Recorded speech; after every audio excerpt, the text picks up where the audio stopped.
옛날 옛날 깊은 산속에 한 어머니와 남매가 살았습니다. 하루는 일을 나가신 어머니가 날이 저물었는데도 오지 않았습니다. 집으로 오는 길에 어머니가 호랑이를 만나 잡아먹히고 말았습니다. 이것도 모르고 어린 남매는 어머니를 기다립니다. 엄마가 왜 안 오시지? 한참 후에 문에서 소리가 납니다. 얘들아, 엄마가 왔다. 문 좀 열어다오. 호랑이가 엄마 목소리를 흉내내고 있었습니다. 남매는 그것도 모르고 그만 문을 열어주고 말았습니다. 으흥, 너희들 잡아먹겠다. 놀란 남매는 재빠르게 뒷문으로 도망가서 뒷마당 나무 위로 올라갔어요. 호랑이가 와서 남매를 찾다가 우물에 비친 그림자를 보고 나무 위에 올라가 있는 남매를 발견합니다. 얘들아, 어떻게 그 나무 위에 올라갔니? 나에게 알려주면 안 잡아먹지. 동생이 그만 그 비밀을 얘기해 줍니다. 도끼로 나무를 찍고 올라왔지. 호랑이가 그렇게 해서 나무에 올라오게 되었습니다. 그것을 바라봤던 그 두 남매가 급하게 두 손을 모으고 기도합니다. 하나님, 저희를 살려주시려거든 금동아줄을 내려주시고 죽이시려거든 썩은 동아줄을 내려주세요. 그러자 정말 하늘에서 든든한 동아줄이 내려왔습니다. 이 동아줄을 잡고 남매는 하늘로 올라갔습니다. 그것을 본 호랑이도 똑같이 기도를 합니다. 하나님, 이 호랑이에게도 밧줄을 내려주세요. 정말 밧줄이 내려왔어요. 호랑이는 동아줄을 붙잡고 그 올라가는 남매를 따라서 올라갑니다. 하지만 호랑이가 잡은 동아줄이 뚝 끊어지고 떨어져서 죽고 말았습니다. 썩은 동아줄이었거든요. 하늘로 올라간 오빠는 달님이 되고 밤을 무서워하는 여동생은 햇님이 되었다는 햇님, 달님, 전래동화입니다. 호랑이든 사람이든 썩은 동아줄을 붙잡으면 다 죽습니다. 내가 아무리 꽉 잡고 있어도 그거 썩은 것 붙잡으면 소용없어요. 여러분은 힘들고 어려울 때, 누군가의 도움이 필요할 때 무엇을 의지하십니까? 잘못 잡으면 낭패를 당하기도 합니다. 차라리 안 잡는 것이 더 나을 뻔한 상황이 올 수도 있습니다. 우리가 잡아야 하는 것은 금동아줄도 아니고 행운의 여신도 아닙니다. 우리가 붙잡아야 되는 것은 예수님의 십자가입니다. 예수 그리스도가 2000년 전에 달리셨던 그 십자가를 붙잡아야 합니다. 기독교를 싫어하는 어떤 사람들은 밤하늘에 있는 십자가가 너무 많다고 비아냥거리기도 합니다. 그들 눈에 십자가는 그저 도시 미관을 어지럽게 하는 불빛 정도로 보일 수 있습니다. 하지만 아직도 우리 대한민국 하늘에는 더 많은 십자가 불빛이 생겨나야 합니다. 더 많은 사람이 그 십자가 아래에 모여야 하고요. 죄악에 취해 비틀거리는 사람들이 그 십자가를 보고 나와 구원받아야 합니다. 예수님 부활 이후에 초대교회 당시 성도들에게 있어서 십자가는 그들에게 있어서 가장 큰 자랑이었고 감격이었습니다. 십자가는 여기가 교회입니다 알리는 표시가 아닙니다. 십자가는 그리스도인들의 삶의 원동력이었습니다. 그들이 이 땅에 존재하는 삶의 이유였습니다. 십자가를 자랑하며 영광 돌리는 삶을 그들은 살아왔습니다. 모든 삶의 중심, 거기에 십자가를 세워놓고 살았습니다.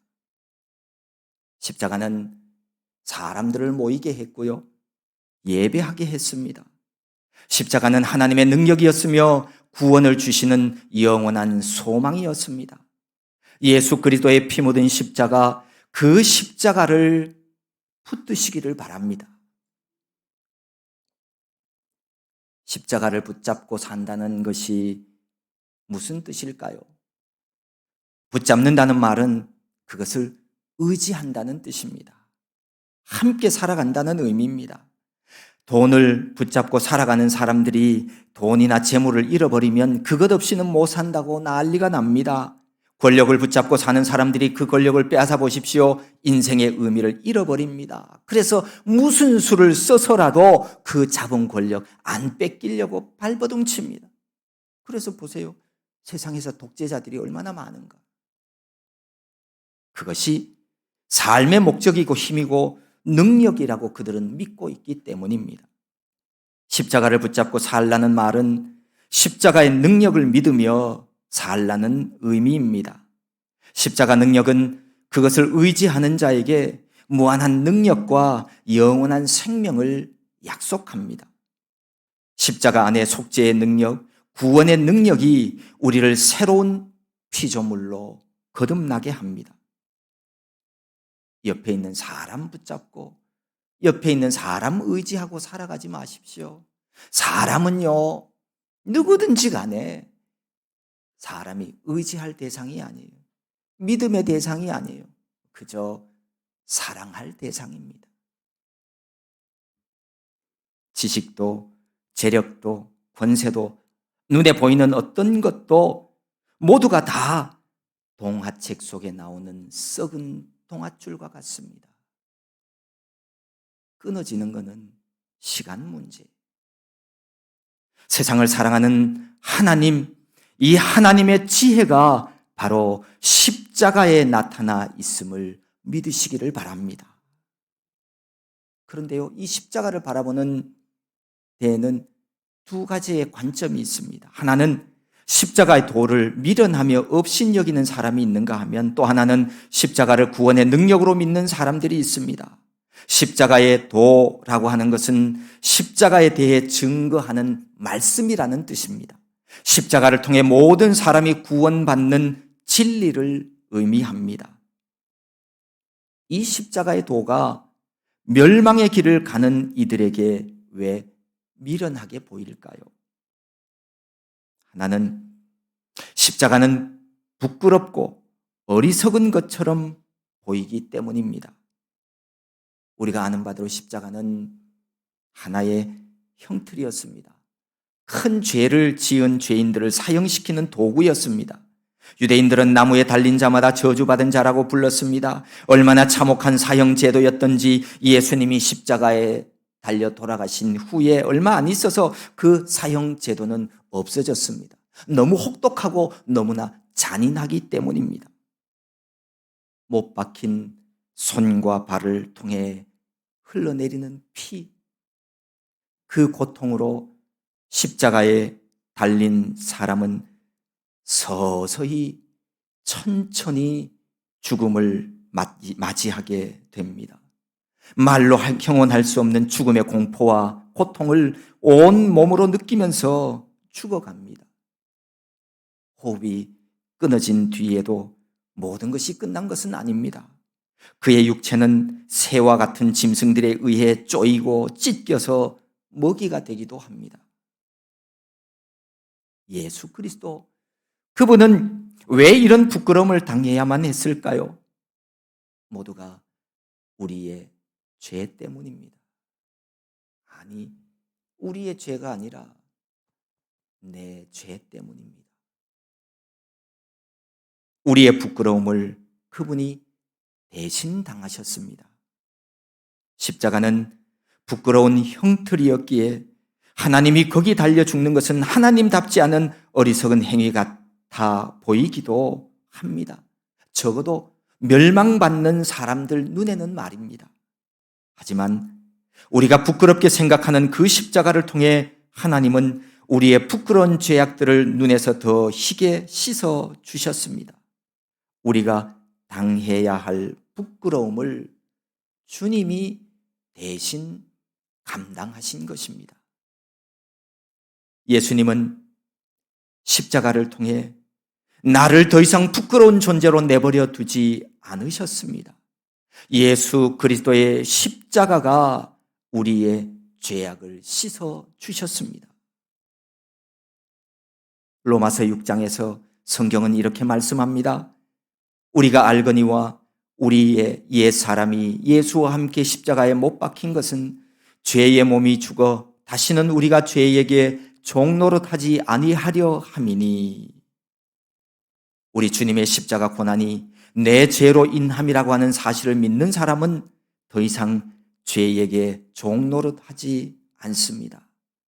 죄를 멀리하는 삶을 살아가게 됩니다.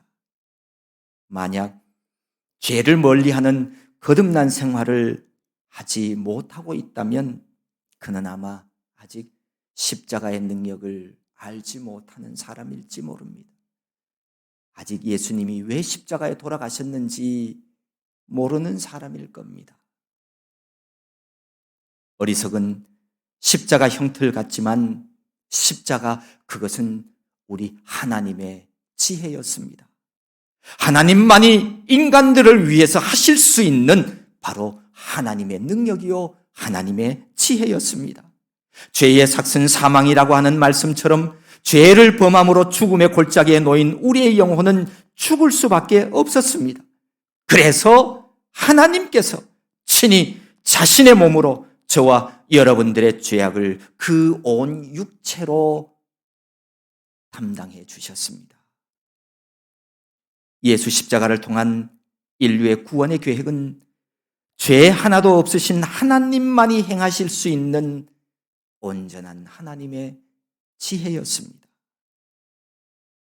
또 하나, 십자가에 달린 예수가 나약해 보이기에 십자가의 도가 미련해 보인다고 말하는 이들이 있습니다. 하지만 오해입니다. 그렇지 않습니다. 세상을 구원하겠다던 메시아가 자신을 잡으러 온 로마 병사들 앞에서 힘 한 번 쓰지 않고 그냥 체포되셨습니다. 걷지 못하는 자들을 일으켜서 걷게 하셨고, 눈먼 자를 보게 하셨으며 폭풍우를 잠잠케 하셨고, 물 위를 걸어가셨던 예수님, 보리떡 5개와 물고기 2마리로 5,000명을 먹이고도 12광주리를 남기셨던 주님, 죽은 자까지도 살리시며 생명의 주인이심을 알렸던 예수님이, 그 예수님이 십자가에 달리셨습니다. 끌려가는 모습은 너무나도 나약해 보였습니다. 힘있고 능력이 있었다면 왜 십자가의 그 고통에서 빠져나오지 못하고 십자가 위에서 죽었느냐고 말하는 이들도 있습니다. 그러나 우리 눈에 보이는 것이 전부는 아닙니다. 우리 주님의 약해 보임이 곧 강함이셨습니다.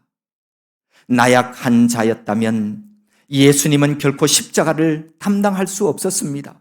십자가에 달리심은 약함이 아니라 강하셨기 때문입니다. 주님만이 온 세상 죄악을 담당하실 수 있을 만큼 강한 분이셨기에 스스로 십자가를 지셨습니다.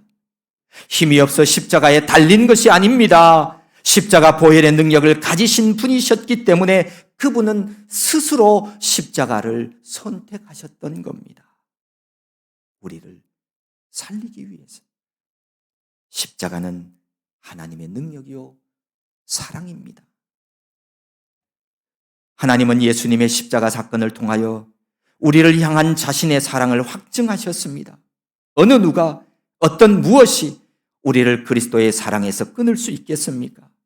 하나님 사랑은 잠시 맛보고 끝나는 일회용 사랑이 아닙니다. 문제가 생기면 내쳐버리는 조건적인 사랑도 아닙니다. 하나님 사랑의 결정판이 바로 십자가의 사건입니다. 자신을 온전히 내어주신 사랑이었습니다. 친구를 위하여 목숨을 버리면 이보다 더 큰 사랑이 없다고 하신 예수님이 친히 우리를 불러 친구로 삼아주시고 우리를 위해 자신의 목숨을 내어 주신 것입니다. 그래서 예수님의 십자가를 사랑의 십자가라고 부르는 겁니다. 브레넌 매닝이라고 하는 사람은 이런 말을 했습니다. 그리스도의 사랑은 당신이 붙잡을 수 있는 유일한 것입니다. 사람이라면, 동물이 아니라 하나님의 형상 따라 지음받은 사람이라면 붙잡아야 하는 유일한 것이 있습니다. 그것이 바로 예수 그리스도의 사랑인 십자가입니다. 십자가에 달리신 예수 그리스도의 복음이 결코 미련한 것이 아닙니다. 저와 여러분들의 죄악을 씻을 수 있는 것이 예수의 피밖에 없었습니다. 그래서 십자가는 구원을 얻는 우리 모두에게는 하나님의 능력이 되는 줄로 믿습니다. 십자가만을 붙드십시오. 그 십자가 밑에 죄의 보따리도, 내 지혜도, 내 알량한 지식도 다 내려놓으십시오. 십자가 앞에 나와서 내려놓는 만큼이, 그것만큼 우리는 십자가 아래에서 우리 주님이 주시는 참된 자유함을 누리며 살아갈 수 있습니다. 하나님의 사람들은 하나님의 방법을 따라야 합니다. 하나님의 방법으로 교회를 세워가야 하고, 또한 하나님의 방법으로 하나님을 섬겨야 합니다. 십자가, 이것이 사람을 살리고 성도를 거룩하게 하는 하나님의 방법입니다. 넓은 바다 한가운데 섬 하나가 있었습니다. 근데 그 섬에는 전해 내려오는 한 풍습이 있었습니다. 항해를 하다가 그 섬으로 표류해 오면 바깥 세상 정보를 알기 위해서 표류자를 1년 동안 왕을 시켜주는 것이었습니다. 물론 1년이 지난 후에는 왔던 그대로 떠나야 합니다. 널빤지 타고 왔으면 널빤지 태워 보내고, 조각배 타고 왔으면 조각배를 태워 보냅니다. 어떤 사람이 풍랑을 만나 간신히 스티로폼을 타고 그 섬에 도착했습니다. 그러자 섬 원주민들이 우르르 그에게 몰려왔습니다. 그의 옷을 벗겨서 곱게 보관을 합니다. 그가 타고 왔던 스티로폼을 깨끗이 씻어서 또 잘 보관해 주었습니다. 그리고는 이렇게 말합니다. 당신은 1년 동안 이곳에서 왕입니다. 무슨 일이든지 할 수 있고 우리에게 무슨 일이든지 다 시킬 수 있습니다. 한 가지 조건은 내년 오늘 이 옷을 입고 이 스티로폼을 타고 당신은 떠나야 합니다. 그 이야기를 듣고 왕이 된 이방인이 섬 주민들에게 물었습니다. 그러면 나보다도 먼저 이 섬에 왔던 사람이 있었느냐? 네, 있었습니다. 2사람이나 있었습니다. 그러면 그 사람들은 어떻게 살다 갔느냐? 첫 번째 사람은 오자마자 큰 집을 지었습니다. 그리고 그 집 안에 이 섬에 있는 온갖 보물들을 다 쌓기 시작했습니다. 우리는 지금도 이해하지 못하는 것이 그 사람이 왜 그렇게 했는지 모르겠어요. 딱 1년 뒤에 그 사람은 자기가 타고 왔던 널판지를 타고 섬을 떠났습니다. 아마 얼마 못 가서 죽었을 겁니다. 두 번째 사람이 있었습니다. 그 사람이 와서는 앞에 사람이 지어놓은 그 집과 보물을 보더니 쯧쯧쯧 혀를 차면서 미련한 사람 같으니라고, 하나도 못 가져갈 것을 왜 저렇게 쌓아놓았단 말인가? 나는 저러지 말아야지. 그러며 그는 1년 동안 섬을 돌아다니면서 몸에 좋다고 하는 것은 무엇인지 열심히 먹었다고 합니다. 1년이 지난 후에 떠날 때 살이 많이 쪘답니다. 그런데 이 사람은 헤엄쳐서 맨몸으로 섬에 도착했기 때문에 그 몸으로 헤엄을 쳐서 갈 수밖에 없었습니다. 몸이 무거워서 결국 수영도 못하고 가다가 빠져 죽었습니다. 세 번째 사람이 당신입니다. 당신은 여기서 뭘 할 건가요? 무슨 계획이 있습니까? 세 번째 사람은 얘기를 듣고 나서 내가 한번 이 섬을 한번 구경해 보겠다. 그러면서 그 섬을 쭉 돌아보더랍니다. 그리고는 섬 동쪽에 해변에서 무언가를 발견하고 저게 뭐냐고 물었어요. 예, 저거는 작은 섬입니다. 아무도 사람이 살지 않는 무인도입니다. 그 사람은 주민들에게 이런 명령을 내렸습니다. 저 섬에 다 가서 우물을 깊이 파라. 그 섬에다가 집을 지어라. 밭을 갈고 먹을 것을 잔뜩 거기다가 쌓아놓고 저장해라. 그리고 거기에 나무도 심고 꽃도 심어라. 1년 동안 그는 그 섬 가꾸는 일만 했습니다. 1년 후에 타고 왔던 스티로폼을 타고 떠났습니다. 그 세 번째 사람은 자신이 준비해 놓은 섬에 안전하게 도착해서 평생을 잘 살았답니다. 이 지혜로운 사람은 자기가 갈 곳을 위해 미리 준비했습니다. 자신이 떠나가야 할 그 섬을 위해서는 아무것도 하지 않았어요. 오로지 그곳에 머무는 동안에 자기가 갈 곳을 준비했습니다. 우리 모두도 언젠가는 1년짜리 왕은 아니지만 언젠가는 분명히 지금 내 삶의 자리를 떠나게 됩니다. 그렇다면 우리는 무엇을 위해 살아야 할까요? 집을 넓히고 보물을 쌓아두는 재미로 살 겁니까? 맛있는 거 많이 먹으며 살아갈 겁니까? 우리보다 먼저 이 땅을 살았던 사람들 이야기를 들어보는 것이 중요하겠죠. 그들이 이 땅을 떠날 때 무슨 후회를 했는지, 무슨 일을 기뻐했는지 살펴야 합니다. 하나님의 말씀을 따라서 서로 사랑하며 살면서 영생을 준비하며 살았던 사람은 누구도 단 한 사람도 이 세상을 떠날 때 후회한 사람은 하나도 없었습니다. 우리도 그래야겠죠. 하나님이 보시기에 이 세상에는 두 종류의 사람이 있습니다. 십자가를 붙잡은 사람이 있는가 하면 십자가가 아닌 다른 어떤 것을 붙잡고 살아가는 사람입니다. 내가 지쳐 쓰러질 때 나 혼자 감당하지 못한 일을 만나거든 십자가 앞에 나오십시오. 살아계신 하나님이 반드시 도와주실 것입니다.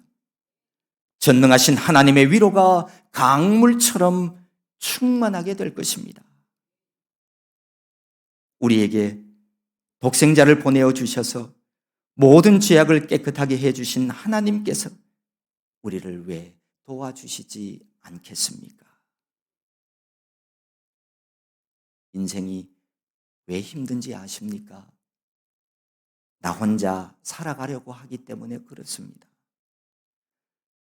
나 혼자 내가 하고 싶은 것 하면서 내가 주인 되어 살면 그게 행복이고 그게 가장 멋진 인생이라고 거짓의 아비인 사탄은 이 세상의 모든 사람들을 속입니다.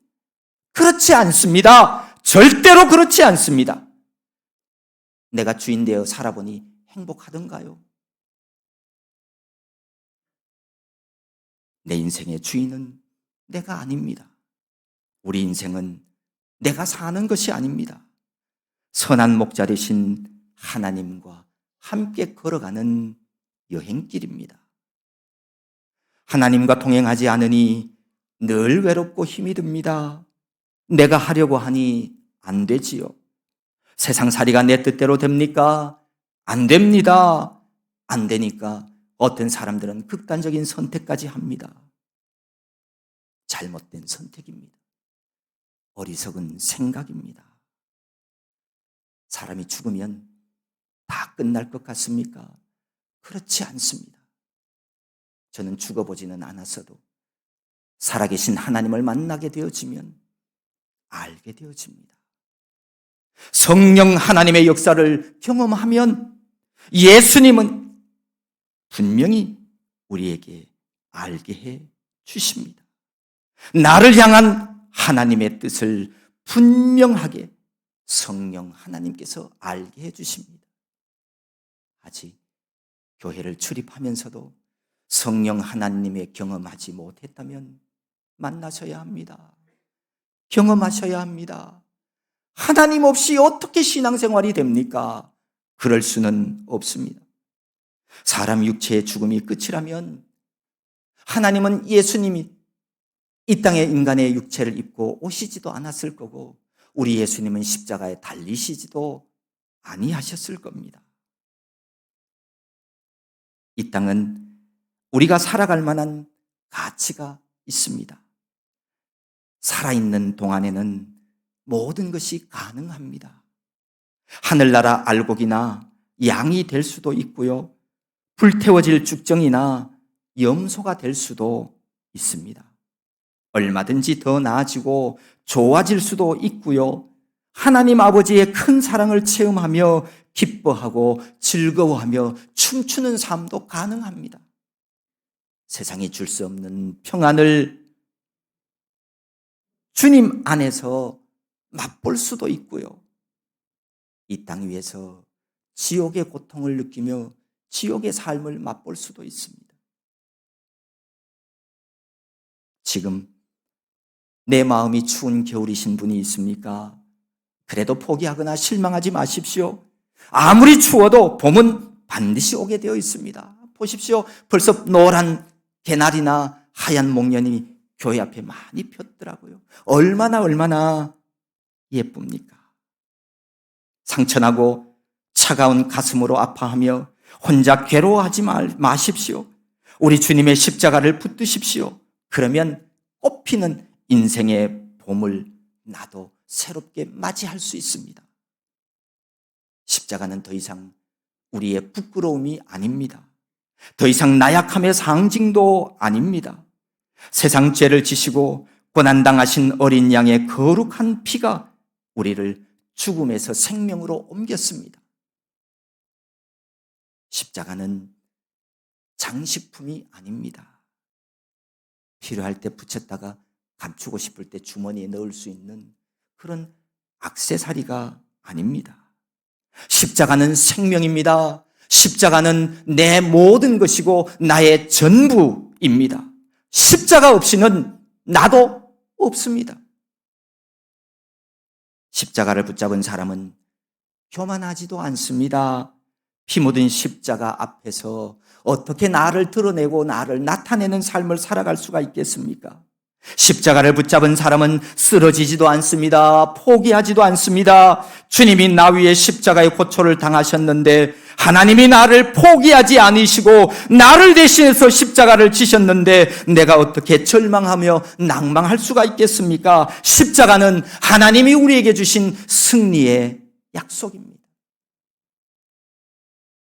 물과 피를 다 쏟으심으로 흰 눈보다 더 희게 우리의 죄를 씻겨주신 우리 주님의 십자가, 그 십자가를 붙잡고 일어서십시오. 십자가는 고난의 의미뿐만 아니라 영광도 함께 있습니다.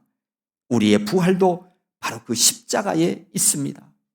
고난 없는 영광도 죽음 없는 부활도 없습니다. 십자가의 도가 멸망하는 자들에게는 미련한 것이요 구원을 얻는 우리에게는 하나님의 능력이라. 우리가 굳게 잡은 십자가를 통해서 하나님은 우리에게 세상이 줄 수 없는 평안을 그리고 영원한 생명을 약속해 주셨습니다. 여기 우리 모두가 내 삶의 자리 한복판에 주님의 십자가를 자랑스럽게 세우고 그 십자가 든든히 붙잡고 날마다 저 천성을 향하여 승리의 삶을 살아가는 저와 여러분 모두가 될 수 있기를 소망합니다. 하나님 아버지 고맙고 감사합니다. 우리를 사랑하셔서 독생자 예수 그리스도의 십자가를 통하여 우리를 하나님의 자녀 삼아주시니 참으로 고맙고 감사합니다. 언제나 어디서나 오직 우리 주님의 십자가만을 붙잡고 나아가는 우리 모두가 되게 하여 주시옵소서. 예수님의 이름으로 기도하옵나이다. 아멘.